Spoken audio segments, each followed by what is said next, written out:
अस्सलाम वालेकुम मेरे दोस्तों, सजनों और बेलियो। मैं हूँ इज़हार अहमद और वेलकम करता हूँ आपको किचन गार्डनिंग चैनल पर। और उम्मीद भी रखता हूँ कि आप सब लोग खैरियत से होंगे, फिट फाट होंगे, अच्छे से कामों में खूब अच्छे से बिजी होंगे। DAP यानी डायमोनियम फॉस्फेट। खादों की दुनिया में दो ज़्यादातर खादें मशहूर हैं, जिसमें NPK और DAP। NPK और DAP पत्थर वाली भी होती है, जो छोटे छोटे ग्रेन आपको दिख रहे हैं ये भी होती है, और साथ में पाउडर फॉर्म में भी आती है, जिसको पानी के अंदर मिक्स करके हम स्प्रे करते हैं पौधों के पत्तों के ऊपर और मिट्टी में डालते हैं। आज बात करूंगा मैं DAP डायमोनियम फॉस्फेट पर।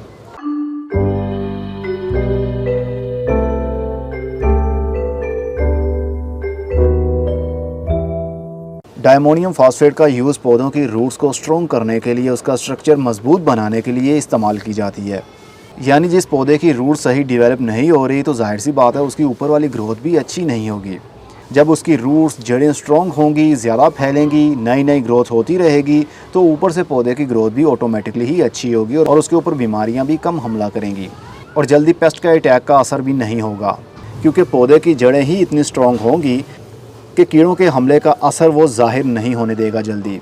तो जब आपका पौधा हेल्दी रहेगा तो जाहिर सी बात है उसके ऊपर बीमारियां और कीड़े बहुत ही कम हमला करेंगे।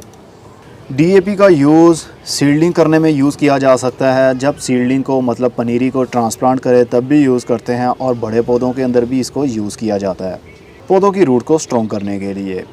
पहले मैं सिर्फ समझता था पौधे की रूट्स को स्ट्रॉन्ग करने के लिए ही DAP को यूज़ करते हैं, लेकिन जैसे जैसे मैं इस गार्डनिंग फील्ड में इन हुआ तो मुझे पता चला कि फूलों को ज़्यादा बूस्ट करने के लिए भी ये खाद यूज़ की जाती है। स्पेशली तौर पर गुलाब के पौधे में फ्लावरिंग ज़्यादा लाने के लिए DAP खाद यूज़ करते हैं फार्मर लोग।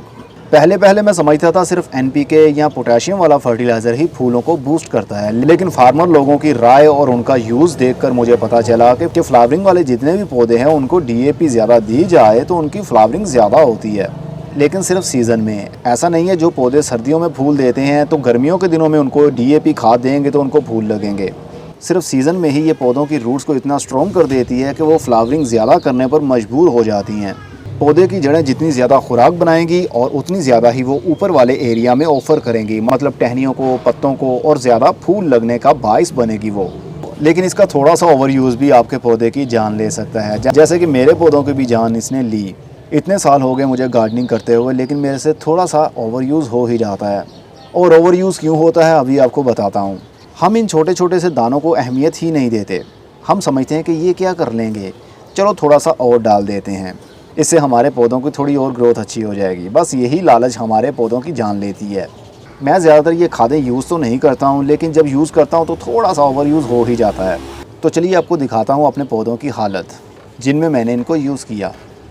ये है मेरे मिर्ची के वो पौधे जिनको मैंने ट्रांसप्लांट किया था इन छोटे छोटे से गमलों के अंदर, और थोड़ी सी मिट्टी डालने के बाद में गमलों के अंदर 2 से 3 दाने DAP फर्टिलाइज़र के भी डाले। लेकिन दिल में एकदम से ख्याल आया 2 से 3 दाने इसका क्या होगा, थोड़ा सा और डाल देता हूँ ताकि पौधों की रूट्स और भी ज़्यादा मजबूत हो सकें और ज़्यादा ग्रोथ हो। तो किसी में 5, किसी में 7, किसी में 8 दाने भी डल चुके होंगे मुझसे। तो 24 घंटे से 48 घंटे के अंदर ही पौधों की ये हालत हो गई, जिनके अंदर थोड़ा सा भी ओवर यूज़ हुआ मुझसे।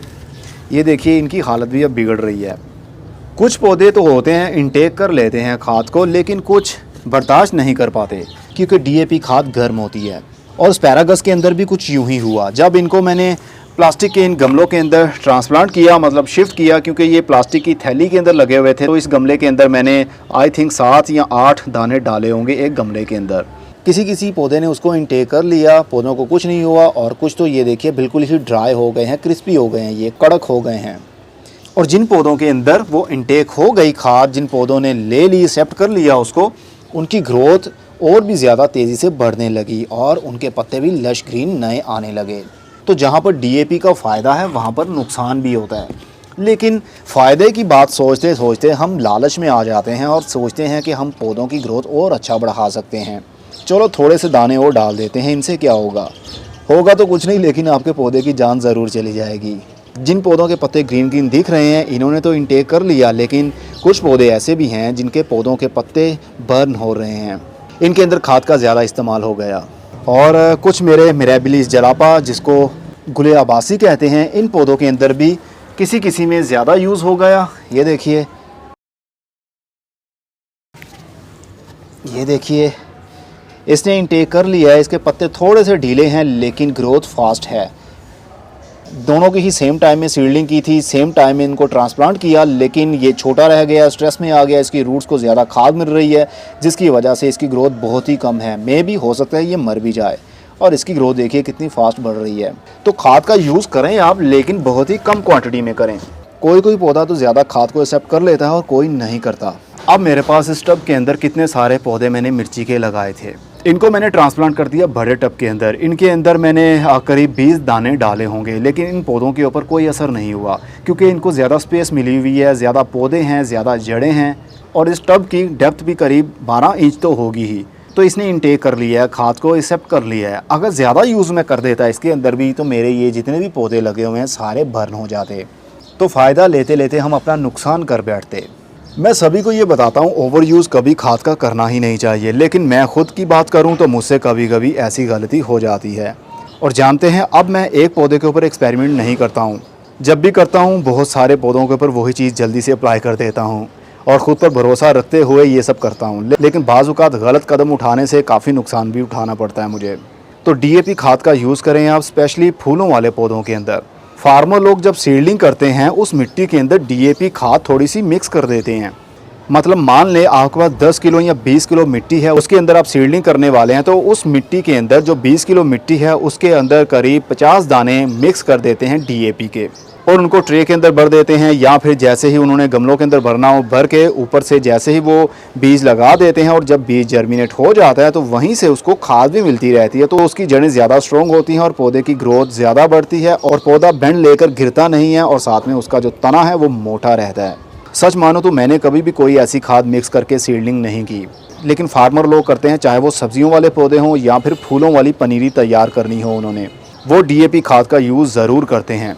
अगर आप भी करना चाहें तो कर सकते हैं, लेकिन बहुत ही थोड़ी सी क्वांटिटी में, बस 2 से 4 दाने ही यूज़ किया करें जब भी करना हो। और इस प्रोसीजर को आप हर 15 से 20 दिन के बाद रिपीट भी कर सकते हैं। 2 से 4 दाने, 2 से 4 दाने, बस इससे ज़्यादा जाने की ज़रूरत नहीं है, नहीं तो आपके पौधे चले जाएंगे। तो फ्लावरिंग वाले प्लांट्स को आप DAP खाद दे सकते हैं, वो भी फूल ज़्यादा हासिल करने के लिए। अब मैं चलता हूँ, खुदा हाफिज़, good bye, see you and tata, और अपना बहुत सा ख्याल रखिएगा। मज़ीद NPK और DAP खाद का कैसे कैसे यूज़ कर सकते हैं और इसके अंदर क्या क्या पाया जाता है, कितने % नाइट्रोजन, कितने % फास्फोरस और कितने % पोटेशियम। DAP के अंदर वैसे पोटेशियम नहीं होती है। वीडियो के ऊपर लिंक दे रहा हूँ, उसके ऊपर क्लिक करेंगे तो आपको वो वीडियो देखने में मिलेगी। डिटेल के साथ मैंने डिस्क्राइब किया है कि कैसे कैसे आप उसको यूज़ कर सकते हैं, उसके क्या क्या फ़ायदे होते हैं और कब कब उसको यूज़ करना चाहिए।